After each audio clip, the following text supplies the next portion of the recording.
नमस्कार, आप देख रहे हैं विपक्ष ऑलवेज विद हम। मैं हूं परवीन शेख। ईडी रेड से बौखलाए सीएम ममता बनर्जी सड़कों पर है। वो एक बार फिर घटिया राजनीति कर रही हैं। हाईकोर्ट से सड़क तक ममता ने ईडी के खिलाफ मोर्चा खोल रखा है। टीएमसी प्रोटेस्ट के नाम पर जमकर हंगामा और बवाल कर रही है। कोलकाता में आईपैक के ऑफिस पर और इसके मुखिया के घर पर ईडी की रेड से दिल्ली से बंगाल तक की राजनीति गर्मा गई है। टीएमसी सांसदों ने दिल्ली में भी प्रदर्शन किया, तो वहीं दूसरी ओर ममता बनर्जी कोलकाता में खुद मार्च में शामिल हुई। कांग्रेस भी प्रोटेस्ट पॉलिटिक्स में एंट्री ले चुकी है। आज से 25 जनवरी तक प्रदर्शन देश भर में कांग्रेस करने वाली है, वो भी वीबीजी रामजी बिल के खिलाफ। पार्टी के नेता ग्राम पंचायतों तक मार्च निकाल रहे हैं और इसी कड़ी में केजरीवाल की आम आदमी पार्टी भी धरना प्रदर्शन में कूद चुकी है। दिल्ली विधानसभा की शीतकालीन सत्र में आम आदमी पार्टी और सत्ता पक्ष के बीच तीखी नोकझोंक रही। बहस बढ़ने के साथ सदन में शोर शराबा और नारेबाजी शुरू हो गई, जिसके बाद मार्शल तक बुलाने पड़े। उसके बाद भी आम आदमी पार्टी के विधायक नारेबाजी करते रहे। इन मुद्दों पर चर्चा के लिए स्टूडियो मौजूद हैं कैपिटल टीवी के editor in chief doctor Manish Kumar और एग्जीक्यूटिव एडिटर राजीव कुमार। आप दोनों का बहुत बहुत स्वागत है। धन्यवाद। डॉक्टर साहब, दिल्ली से बंगाल तक जिस तरह से ममता बनर्जी हंगामा कर रही हैं, ये एक रणनीति या फिर प्रेशर पॉलिटिक्स? देखिए, ममता बनर्जी ने कल शाम में जो बात कही, उन्होंने कहा कि ऐसा लग रहा है कि मेरा पुनर्जन्म हो गया है। किस बात का पुनर्जन्म हो गया है? आप ये चाह रही हो कि आपने जो कुकृत्य किया है उसको आप राजनीतिक तौर पे भेजाने की कोशिश कर रहे हैं। आप सबसे बड़ी चीज क्या है कि आपने जो काम किया है वो तो अभी उसके ऊपर लीगल स्क्रूटनी होनी है। आपने कौन कौन से फाइल आप चुरा ले गई, इसका जवाब देना है। 11 धाराओं के तहत ईडी हाईकोर्ट के सामने प्ली कर रही है और जो जानकारी आ रही है कि ईडी आज सुप्रीम कोर्ट भी मूव कर सकती है कि इसके ऊपर जल्द से जल्द काम हो। अदरवाइज ये जो सबूत लेकर के ममता बनर्जी गई है उसको डिस्ट्रॉय भी कर सकती है। और ईडी ने कहा है कि जो फाइलें ममता बनर्जी लेकर गई अपने साथ वो बहुत ही अहम है।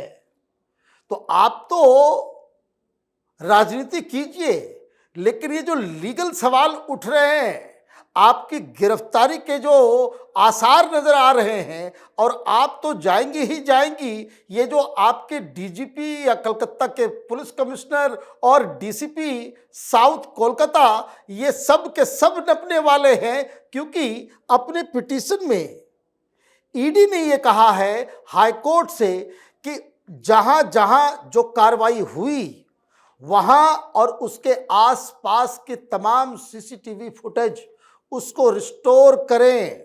ये रिट पिटीशन है, मंडबास लगाया गया है कि आपने इलीगल तरीके से कोई अथॉरिटी कोई काम करता है उसको तो ये अपने आप में एक बड़ी कहानी बन रही है। ममता बनर्जी बेशक उनको लग रहा है कि ये एक ऐसा मौका है कि जिसको हम भिजा सकते हैं और हमारे जो 5 साल में जितने भी कारनामे हैं उसके ऊपर पर्दा डाल सकते हैं, लेकिन ऐसा आगे होगा नहीं।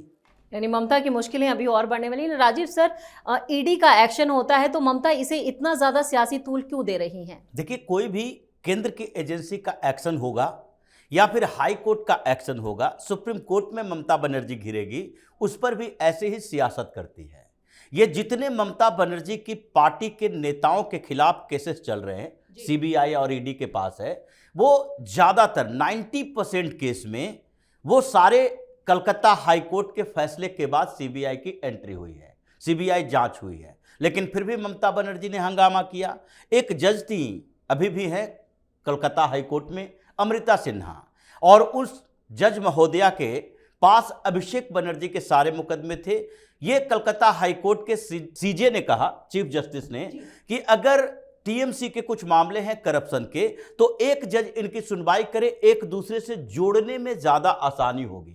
उन्होंने जब इन मामलों में अभिषेक बनर्जी को समन भेजा तो इन्होंने क्या किया, उनके हस्बैंड को फंसाने की कोशिश की गई, उनके ऊपर मुकदमा चलाया गया और सीआईडी जांच बिठा दी गई। मामला सिंपल था, वो वकील हैं और वकील होने के नाते उन्होंने केस लिया था कोलकाता के ही एक महिला का, जिसका प्रॉपर्टी का डिस्प्यूट चल रहा था। उस महिला को सामने लाया गया, केस करवाया गया, सीआईडी जांच बिठाई गई। उन्होंने राष्ट्रपति को लेटर लिखा कि हमें इसलिए फंसाया जा रहा है क्योंकि इनके पूरे पार्टी के नेताओं का केस, करप्शन के चार्जेस जो है वो हमारी पत्नी के पास है, जो कलकत्ता हाई कोर्ट में जज है। अब ये मामला आया सामने, ऐसी स्थिति ममता बनर्जी की है। तो इसलिए ईडी हो, सीबीआई हो, केंद्रीय कोई एजेंसी हो, हाई कोर्ट हो, सुप्रीम कोर्ट हो, किसी की बात नहीं सुननी है। लेकिन अब एक सवाल नया खड़ा हुआ है। जैसे अरविंद केजरीवाल ने दिल्ली में मुख्यमंत्री रहते हुए प्रोटेस्ट किया, हंगामा हुआ, उनके पार्टी के नेता भी सवाल उठाने लगे।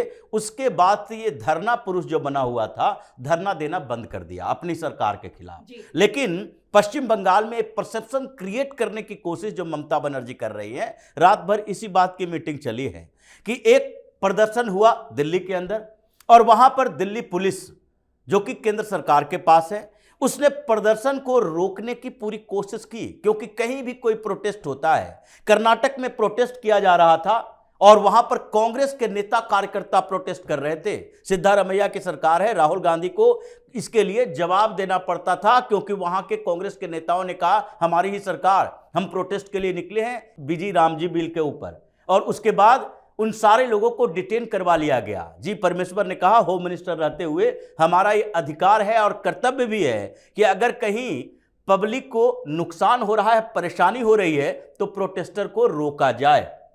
और ये पश्चिम बंगाल में क्या हुआ, मुख्यमंत्री सड़क पर उतरे हुए हैं, हजारों लाखों लोग अलग अलग क्षेत्रों में, ये पूरे कोलकाता को बंधक बना के रखे हुए हैं। पुलिस तमाशबीन है क्योंकि वहां पर मुख्यमंत्री सड़क पर है, उन्हीं के पार्टी के नेता कार्यकर्ता हैं। तो अब ये सवाल सुप्रीम कोर्ट में, जैसा डॉक्टर साहब ने कहा, ईडी जब ये सवाल उठाए और सुप्रीम कोर्ट में जाने की बात जो हो रही है, सवाल यही उठेगा कि अगर मुख्यमंत्री ही पूरे प्रदेश में अराजकता पैदा करना चाहे तो फिर उसको रोकने वाला कौन है, किसके हाथों में प्रशासन रहेगा?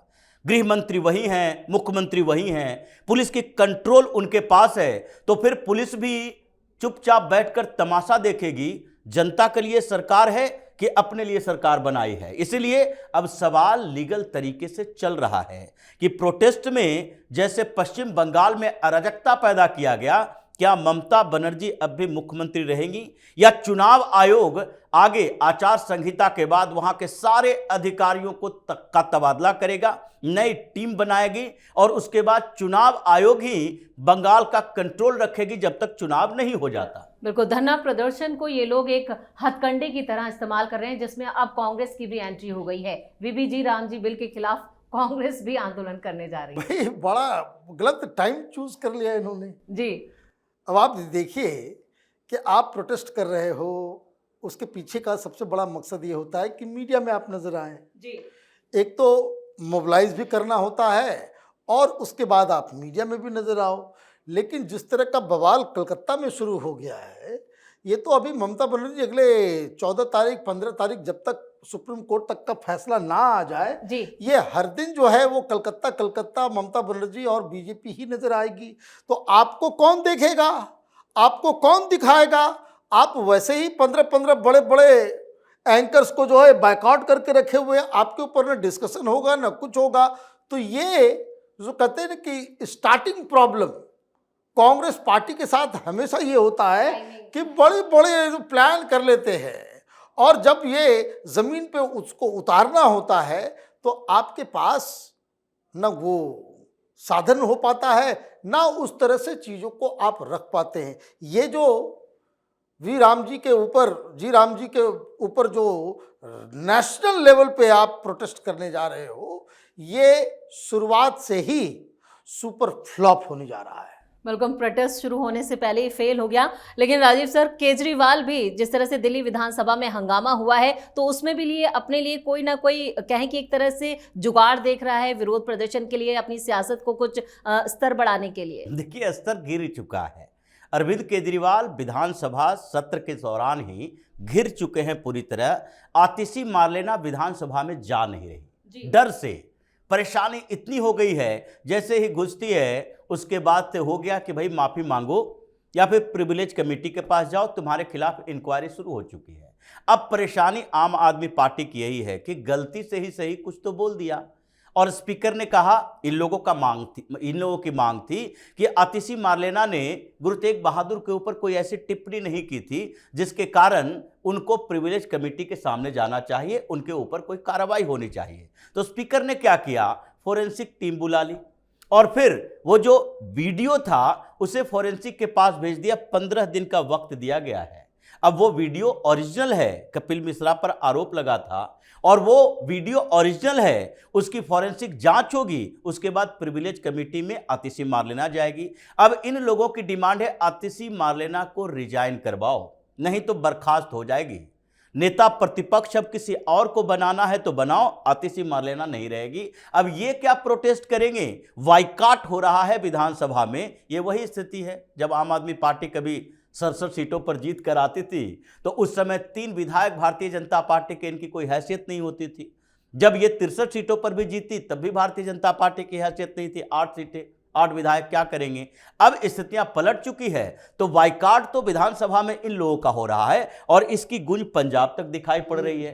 प्रोटेस्ट तो पंजाब में चल रहा है, एडवोकेट प्रोटेस्ट कर रहे हैं, सिख गुरुद्वारों से प्रोटेस्ट हो रहा है आम आदमी पार्टी के खिलाफ, अरविंद केजरीवाल और भगवंत मान से माफी मंगवाने की बात चल रही है, किसान प्रोटेस्ट कर रहे हैं, अलग अलग गांवों में एंट्री बैन है आम आदमी पार्टी की कि नहीं हमें एमएसपी से ज्यादा बेहतर सुविधाएं देनी चाहिए। और इसके लिए ये पंजाब से दिल्ली तक आम आदमी पार्टी के खिलाफ भी प्रोटेस्ट चल रहा है। विपक्ष अपने ही प्रोटेस्ट पॉलिटिक्स में फंसकर रह चुकी है।